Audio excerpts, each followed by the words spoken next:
You know, you're looking back on those horrific floods that ripped through this same area 1 year ago, this July.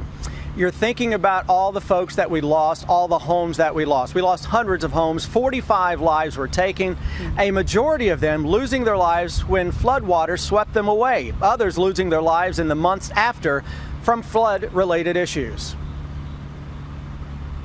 You know, and many people didn't know where to turn or even how to get help. And that's when houses of worship really stepped up. In Breathitt County, one church began providing food, clothing, and shelter for those who needed it. And as Kelsey Soto found out one Sunday morning, this particular flock has relied on the power of prayer and faith to pull them through.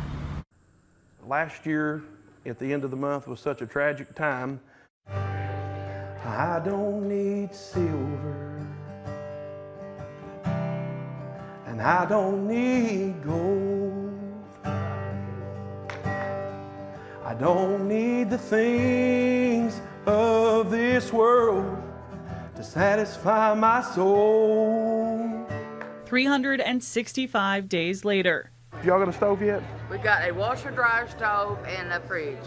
There is still some hurting here inside these walls at County Line Community Church.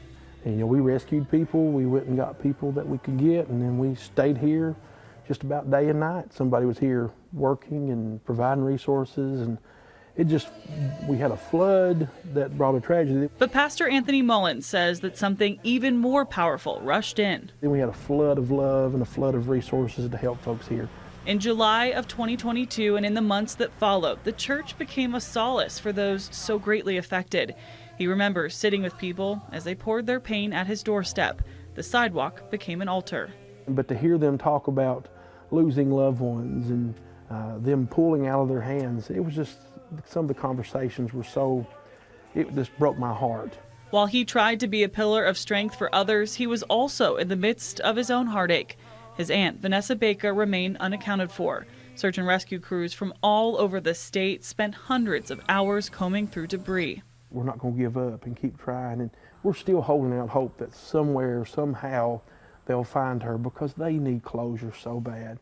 And I never thought that July of the next year we would be sitting here having a conversation saying they still have not located her remains. Larry Cundiff is one of the many who struggled with his grief and walked through these doors hoping to find a beacon to hold on to. His home broke apart that stormy night. Separated from his family, he clung to a tree branch, waiting to be rescued by the Air National Guard. The love of his life of 45 years, Ruby, and his daughter Nancy didn't survive. They have risen from that, been able to secure the new home and find faith for themselves, get right with the Lord, and being able to rise above it. It's not been easy to get to where they've gotten to today. It's been tough. It's been hard on them. His daughter Mindy is now all he has left. He tells me his life was spared so that now he could be saved.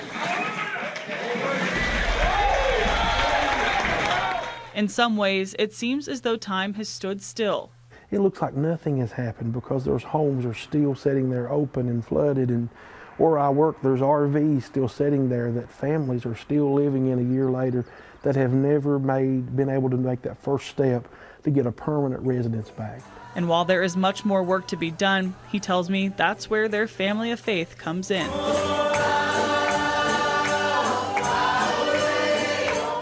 Out in the country, in those little rural areas, there are still folks that are hurting and suffering and still need help. And I'm thankful that the churches have not forgot those people, and we're still there to help them. So as long as they have crosses to lean on and hearts to heal, there will always be a path forward. The wind can't wash it off, the flood can't wash it off, the storms can't blow it up. We're so thankful that a year later, through the flood, what was meant to destroy us, we've used that, and God is blessing it to bring good about. Victory's been won. In Breathitt County, He's all I need. Kelsey Soto, WKYT. The power of faith. Pastor Mullen says their church has more than doubled in size in the last year, and they welcome anyone and everyone looking for a place to fellowship. A flood memorial service is scheduled at County Line Community Church for August 1st at 7 p.m. in memory of those who died in this flooding.